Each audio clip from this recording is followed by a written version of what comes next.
I think one of the biggest fears going into Supergirl was that we were going to get another Superman movie, just Superman wearing a skirt. But I can confidently say, after sitting through the movie, that is not what we got at all. This is Kara Zor-El's movie.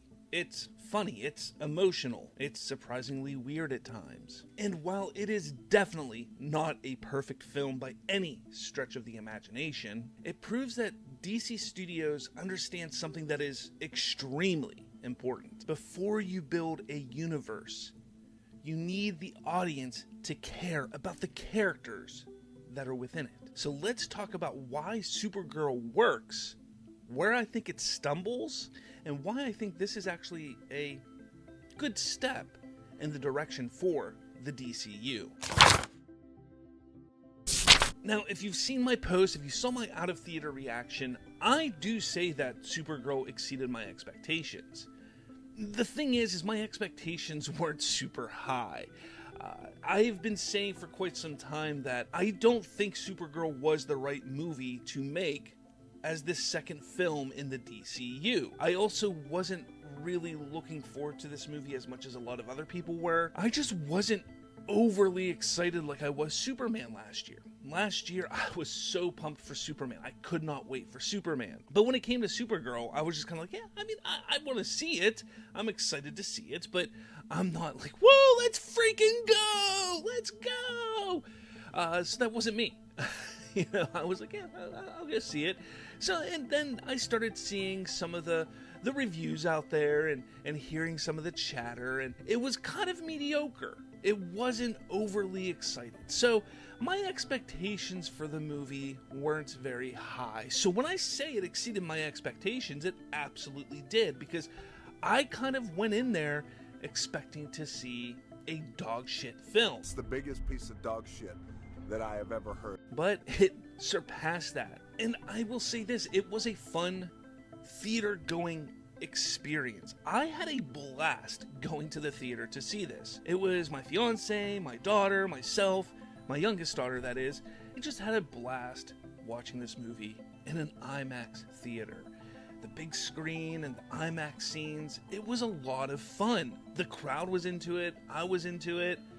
I said this in my reaction video, out of theater reaction video, that as I was walking down the steps to leave, there was a gentleman who was standing on the steps waiting for his family, and he just says to me, man, that was a hell of a movie. The crowd was into it, as was I. It was a fun time in the theater, which kind of gets to the point that this isn't just a movie for DC fans. It really does encapsulate a larger audience, which kind of baffles me on why what we're seeing and how the audience that has been attracted to the film hasn't really shown, like, it hasn't shown up. Like, yeah, there was a large male audience showed up for the film, but the female audience didn't show up for the movie. And I don't really know what happened. Was it poor marketing? Was it the fact that the reviews weren't great? I don't know. But the audience that was in the theater that I went to go see, they enjoyed it. Like, I could hear, the laughing, the gasping, and things like that. Like, they enjoyed it. So I really don't know what could have happened. I do think that DC fans as a whole, if they allow themselves to, would and will enjoy the journey of Kara in this movie. I think that it's something that is enjoyable. I think it's one of those things that if you allow yourself to understand what they're doing with this universe and not having this preconceived notion of trying to be like Marvel Studios or trying to do this world building in X way. If you allow DC to take you on the journey as they want to take you, then I think you're gonna enjoy this movie. But if you go in with some notion that it needs to be a certain way, I think you're going to be disappointed. I do. All right, let's get into the good, because we're going to talk about the good, we're going to talk about the bad. And I know there's the people out there who's like, Slav, you're a shill. You're a shill. You don't hate anything on DC, which is not accurate at all. I am honest with my reviews. I was honest with Superman last year, and I'm going to be honest with Supergirl here. While I did enjoy the movie, it is not a perfect movie, but I'm going to start with the good. This is a simple story. It is a story of revenge. It is a story of a character looking to find themselves. I'm not sure who it was, but somebody put a comment in one of my, I think it was my reaction video, where they said that somebody was huffing and puffing because they couldn't follow along with the story. I don't get that. This film is simple. It is a very simple story to follow along. You have Ruthye, who's on a revenge journey. You have Supergirl, who is, well, very much just trying to find herself in a world where she feels alone, she feels lost. She doesn't quite want to be an Earthling. She doesn't want to go to Earth. She grew up on Argo City. That was her home. That was her family. She never wanted to leave there.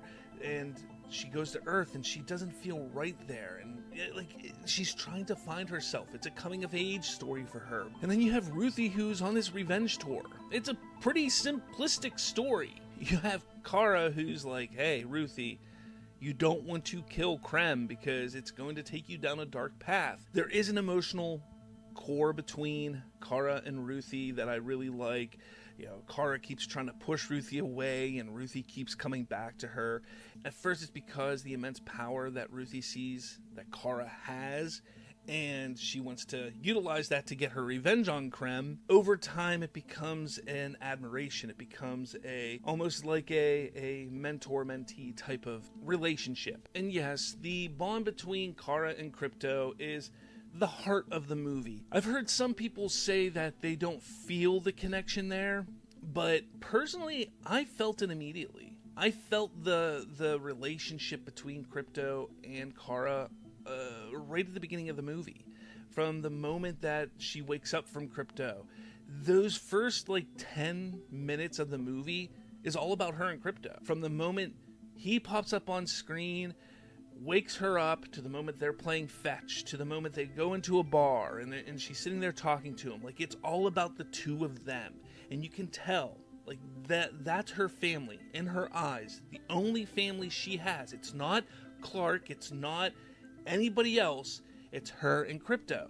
So the moment that he gets poisoned, I feel that. I felt that for her because it hurt her. It is something that is affecting her. I don't get why people are like, oh, and then they put the flashbacks for her and Krypto later in the movie. They shouldn't have done that. No, I think that the way that they paced this film when it comes to her and Krypto worked out perfectly. I think it worked out fine because it was all about pacing. Okay, we showcase her and Krypto and how it was hey, this is her family, he's now hurt, and then you start to show why her emotions are so deep throughout, and it worked for me. It worked for me in that way. I do think that the ending of the film also landed for me as well. I think that how she was able to look, she told Ruthye, you don't do it. At the very end, Ruthye has the opportunity to kill Krem. And Supergirl's like, look, don't do it. It's not good. You're not going to feel right. And she's like, you're not going to stop me. And she's like, I'm not. No, look, I'm not. You do what you do. But Ruthye, essentially lays the sword down and walks away. Supergirl does end up killing Krem. I like that. And people were freaking out about that. They're like, oh, she's telling Ruthye that she can't kill Krem, but she can kill Krem? Well, yeah. First off, she's not Superman. She's not. She's not the same kind of hero that Superman is. She's also more damaged. She is damaged compared to Superman in a much deeper way. And I think that it was one of those things to showcase that she is damaged. That no matter what the journey is for her, that yes, there's going to be this damage there. So I did like that. Millie Alcock is fantastic as Supergirl. She owns the role. I think she's fantastic as Kara, Supergirl. I can't wait to see more of her in this role, whether it's in more solo outings or as supporting characters in future films and projects. I can't wait to see it. Eve Ridley as Ruthye, I think, did fantastic as well. I feel like it's a shame that we probably will only see her in this film. Maybe we see her down the line in some other project or something like that. But no, the story of the Woman of Tomorrow comic series, she doesn't really ever show up again because, well, at the end of that series, she's old. But who knows? I mean, she was young in this at the end. So maybe we see her. Maybe. I don't know. Lobo steals almost every single scene that he's in. He does allow Kara to shine. Like Amelia Alcock still shines in the scenes with Lobo, but Lobo is absolutely out of this world. Jason Momoa was born to play Lobo. Absolutely perfect. Loved it. Can't wait to see more of him. Guys, the action was great. It was fantastic. I loved the action. There was a couple moments where I was kind of like, I wish there was a little bit more there, but I enjoyed the action. I will even say this. I think the action was cleaner than that of Superman. I do. I do. And there aren't endless action scenes, which is a good thing. You don't want endless action scenes.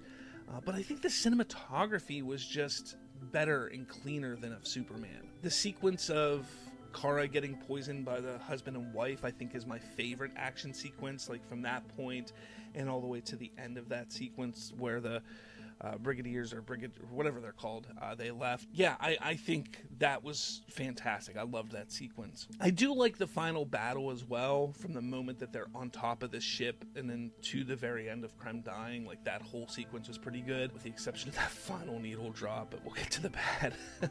The visuals, I think, are gorgeous. It's not as colorful as the Woman of Tomorrow book, but I still liked the visuals of this movie. I enjoyed the visuals more than that of Superman. I keep going back. We have two movies in this universe, so I'm going to go back and forth in comparing the two.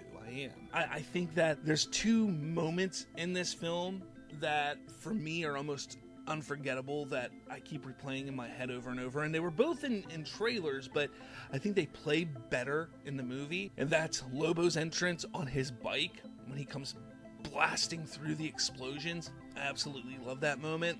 And then Kara flying up and screaming in space. I know that's directly from the comic as well. Loved both of those moments and scenes, and they just keep replaying in my head because they were just both amazing and beautiful scenes. I also think that the alien designs in this movie were fantastic. I do love the alien designs, and it's crazy to me that alien designs in a DC movie have far surpassed what alien designs have become with Star Wars over the past 10-15 years, and it's a shame, if you ask me. DC is now the bar for alien designs, but it is what it is, right? It is what it is. Claudia Sarne, and I talked about this last week, has delivered the best superhero theme in years. The Supergirl suite is phenomenal. Guys, it is phenomenal.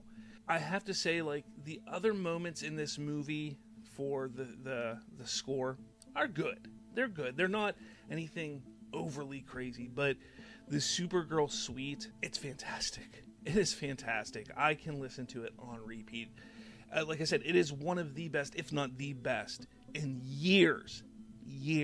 I dare anybody out there to put another one up against the Supergirl suite and battle it out, because I don't think you can. Probably not since Man of Steel. I'm not even joking, guys. Like, that is how good the Supergirl suite is. I freaking love it. Love it. All right, but let's get to the bad, because I know you guys want to hear the bad stuff. I know. The beginning of the movie does move a little too quickly. From the beginning of the movie to Ruthye trying to hire somebody to hunt down and kill Krem, to Krypto getting poisoned. I mean, it goes by like that. I think that's where the Krem story really suffered. I believe there's rumor that there was a lot of backstory that was supposed to take place through this film, whether it was supposed to happen in the beginning of the movie or throughout the movie in flashbacks or what have you, to learn why he is the way he is. I'm not really sure, but it just moved at such a fast pace, and it's not terrible. Even as I was sitting there watching the movie, I was sitting there watching, and it was like, all right, 10 minutes in, 20 minutes in, I'm just kind of like, when's this movie supposed to get bad? Like, I'm sitting there thinking, like, when's this movie going to get bad? But I was also thinking, like, man, this is moving really fast. But it never got bad. It was just kind of like, man, this is moving really fast. That's all. And like I said, Krem really, really felt underdeveloped. It was a little underwhelming for a villain. He was a very, very, very one-note villain. He did not have much to do. I think that he played the role perfectly. Like, there was nothing wrong with his performance, but he definitely did not have much in the movie. It was like he killed Ruthye's family. It was almost like he was just there. Like, that was about it. It was like Supergirl had to get the antidote and Ruthye had to kill him. And that was it. Like, he had no reason to be doing anything. Like, he had no reason to exist except for that.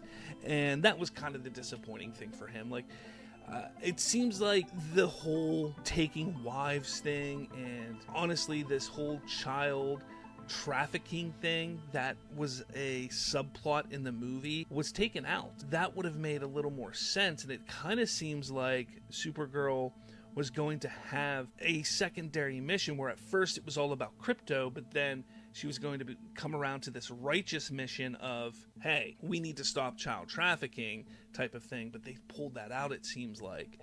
Not sure why. Maybe it was time. Maybe it didn't test well. I'm not sure. And that gets me to the script, because a lot of people have been complaining about the script, and the script wasn't perfect. It wasn't a perfect script by any stretch of the imagination. But like I said, replying to people on X the other day, and people were bitching and complaining about the script.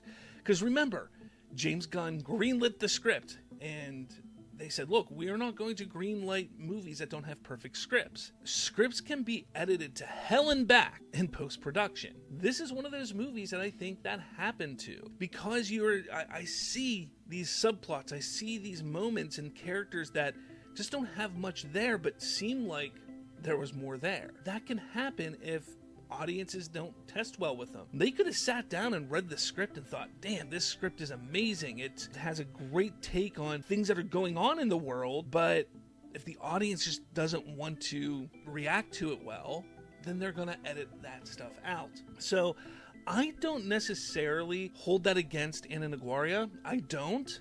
I don't think that she is technically at fault for the issues with this movie, because you just never know what happens. From script to filming to editing to it coming out, there's so much that can happen. To sit there and say it's script issues, maybe it was, but I'm leaning more towards, because you can see that there's so many plot points that just were there and kind of referenced. I think that there was something that got taken out, especially because the movie ended up being just an hour and 40 minutes when it probably was a 2+ hour long movie originally. There's also a lot of plot conveniences in this film that maybe would have been explained further had they not been edited out. The plot conveniences, though, that could have been the script issues. I think one of the big ones is, why does Krem have kryptonite arrows? Hear me out. Superman was the only Kryptonian known about